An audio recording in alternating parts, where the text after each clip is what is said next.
आज मैं एक नए आर्टिकल के साथ जो साहिर लुधियानवी जी और अमृता प्रीतम जी से रिलेटेड है।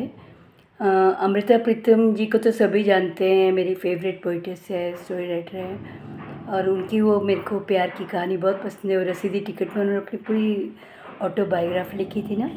और साहिर लुधियानवी जी जो फेमस शायर और गीतकार थे और मेरे फेवरेट भी थे, उन्हीं से रिलेटेड स्टोरी टाइप आर्टिकल है जिसका नाम है मुझे अपनाया क्यों नहीं। एक बार अमृता प्रीतम ने साहिर लुधियानवी जी से पूछा था।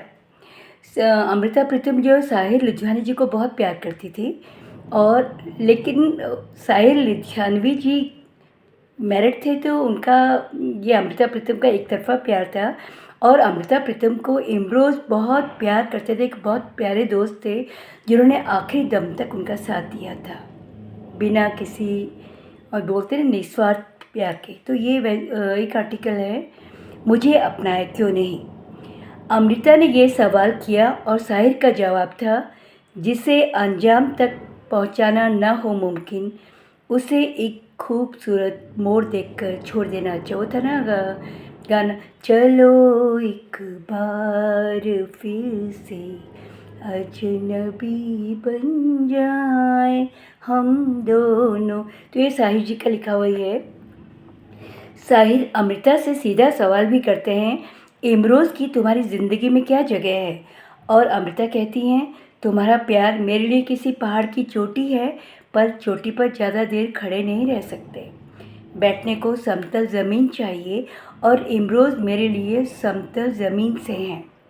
अमृता ये भी कहती हैं, तुम एक ऐसे छायादार घने वृक्ष के समान हो जिसके नीचे बैठकर चैन और सुकून पाया जा सकता है, पर रात नहीं गुजारी जा सकती। जब साहिर ये पूछते हैं, इमरोज़ को पता है मैं यहाँ हूँ? जवाब में अमृता कहती है, जब बरसों तक उसकी पीठ पर मैं तुम्हारा नाम लिखती रही तो यहाँ की खामोशी से भी वो समझ गया होगा कि मैं तुम्हारे साथ हूँ। अमृता प्रीतम जो है, जब साहिल उन्होंने अपनी रसीदी टिकट में लिखा है, जब वो इमरोज़ के पीछे स्कूटर में बैठी हुई थी तो उसकी पीठ पे वो अपनी उंगलियों से साहिर लिख रही थी और इमरोज़ को पूरा पूरा पता चल रहा था कि वो किसका नाम लिख रहे हैं, किसको प्यार करते हैं, फिर भी वो अपना वन साइडेड प्यार के सहारे चलते रहे। बहुत प्यारा सा प्यार था। अमृता को खांसी आती है और साहिर कहते हैं पानी पी लो। अमृता कहती है तुम पिला दो। किनारे रखे मटके से साहिर ग्लास में पानी ले आते हैं, पर कहते हैं तुम्हें पता है मुझे ऐसी लिज़-लिज़ा मोहब्बत पसंद नहीं है। यानी साहिर का लिखा सब कुछ ठोस धरातल पर था, वायवीय नहीं था, हवाई नहीं था। वो जो भी कहते थे तो साफ साफ कह देते थे, कुछ भी। साहिर भी अमृता से पूछते हैं, तुम्हारे व्यक्तित्व में अंदर की औरत ज़्यादा प्रभावी है या कवियत्री? अमृता कहती हैं, याद है जब एक बार तुम्हें बुखार था और मैंने तुम्हारे गले और छाती पर विक्स मरा था? उस वक्त मैं सिर्फ एक औरत ही रह गई थी और औरत ही बने रह जाना चाहती थी। अमृता कहती है, हमारे बीच कई दीवार के साथ अदब की दीवार भी है। तुम उर्दू में लिखते हो और मैं पंजाबी में। जब सुनहरे को साहित्य अकादमी पुरस्कार मिला तो मैंने सोचा ऐसे पुरस्कार का क्या फ़ायदा, जिसके लिए लिखा हो उसे तो पढ़ा ही नहीं। मीर साहिर जी ने नहीं पढ़ा। साहिर बताते हैं, पंजाबी मेरी मातृभाषा है और तुम्हारी लिखी हर नज़्म को मैं पढ़ता हूँ, भले बतलाता नहीं हूँ।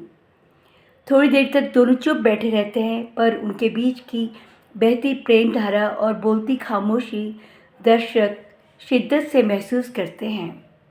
फिर एक ट्रंक कॉल आता है और इस बार अमृता फ़ोन उठाती हैं। साहिर के हार्ट अटैक की खबर है। दोस्तों के संग ताश की बाजी खेलते हुए वे दुनिया को अलविदा कह गए। अमृता टेरेस पर वापस आकर चौंक कर पूछती है, तुम कौन हो? और साहिर कहते हैं, तुमसे विदा लिए बिना मैं कैसे चला जाता। मेरी ज़िंदगी की सारी जमा पूंजी तो तुम हो। उन्होंने लास्ट टाइम पे कहा जब जा रहे थे, उनकी आत्मा ने कहा, जब तक ज़िंदा थे तो नहीं कहा। आई मीन कि जब तक ज़िंदा हो जो कह रहा है साफ साफ कहो, बाद में मेरे मरने के बाद कुछ नहीं होगा।